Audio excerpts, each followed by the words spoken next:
The book, Drive On, Bedouin Bob. His time as a award-winning journalist with the Associated Press with the 82nd Airborne, Desert Storm. Amazon.com, Barnes & Noble.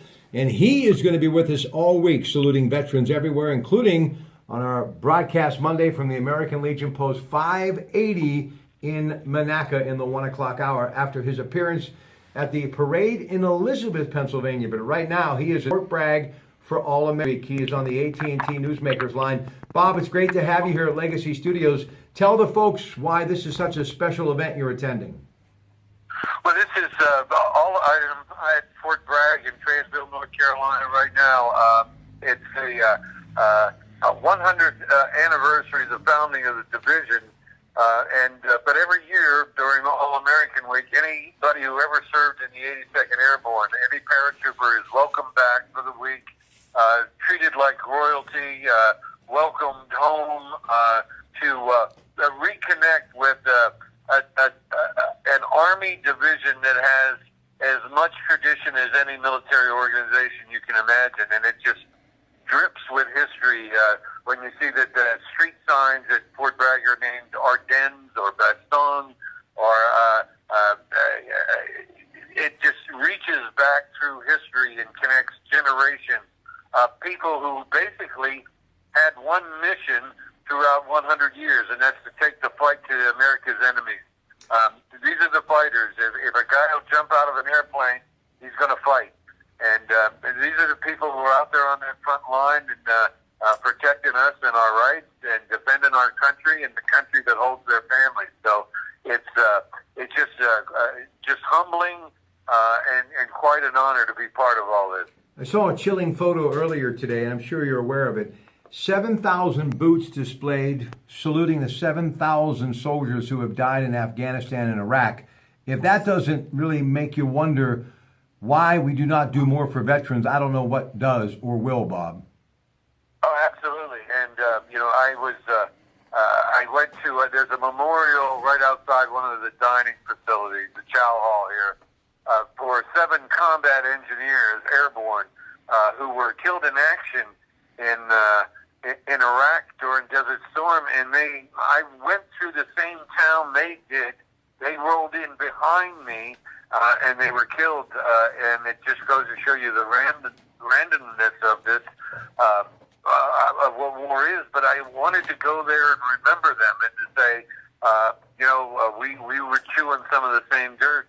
And I can tell you this, Rob, right now there's a brigade of paratroopers, 2,500 paratroopers, who are on call to go anywhere in the world within 18 hours notice. So it's America's 911. It's the fast reaction force, a rapid reaction force. And tomorrow at Fort Bragg on Sicily Drop Zone, 20 C-17s loaded with paratroopers and equipment are coming across that drop zone to do a demonstration jump. It's I think we're all looking forward to it. I had a chance to reunite with infantry company that I hooked up with back during the war, and I'm an honorary member, and some of those guys with combat infantry badges on their chest call me brother, and boy, we just had just a wonderful time, great food, great drink, and just a fine evening, although it did rain, but like they say in the airborne, if it ain't raining, we ain't training.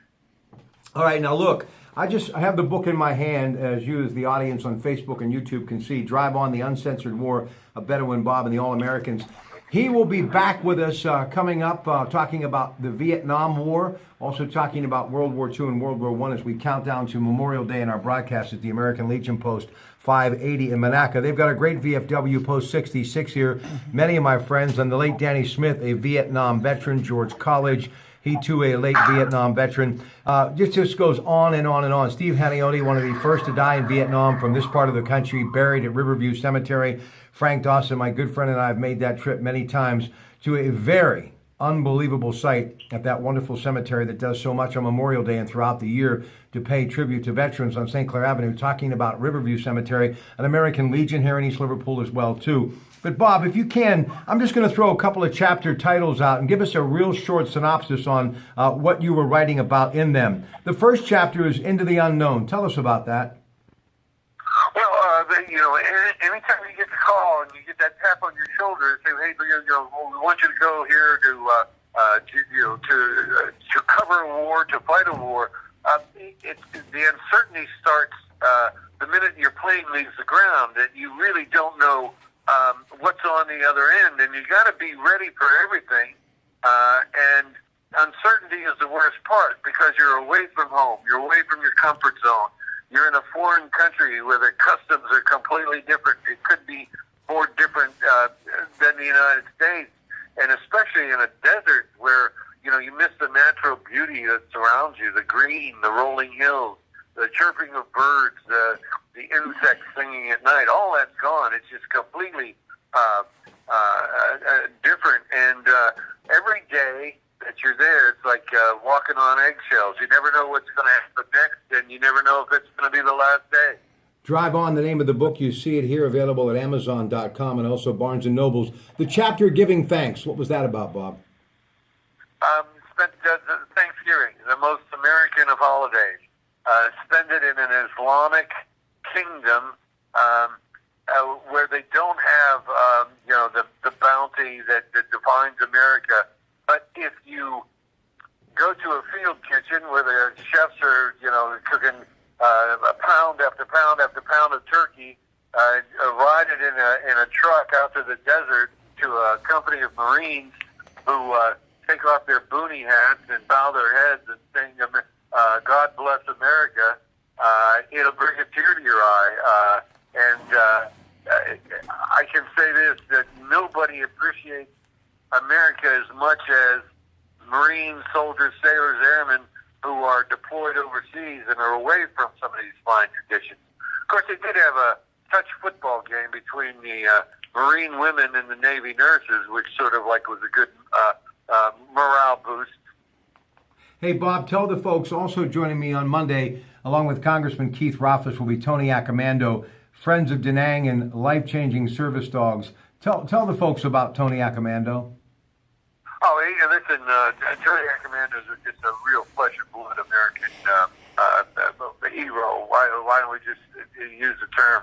He went over there during Vietnam and what was just a bloody conflict.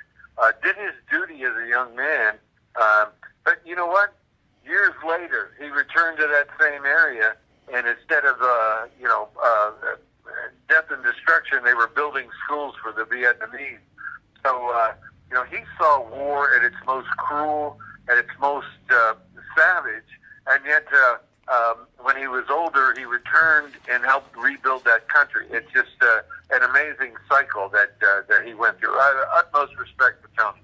All right, he'll be with us on the radio on Monday in the 2 o'clock hour. Bob will be there in the 1 o'clock hour. Congressman Rothfuss will join us on the Disc Institute of Pittsburgh Newsline at 12:30 at the American Legion, Post 580 Monaco. Also, tomorrow night, we're going to be on the road, and we're going to be talking about veterans' benefits with Carl Zachariah, who you heard from a little while ago here from Legacy Studios. He's from Zachariah Brown. Veterans' benefits, educational assistance, vocational training, healthcare, and more.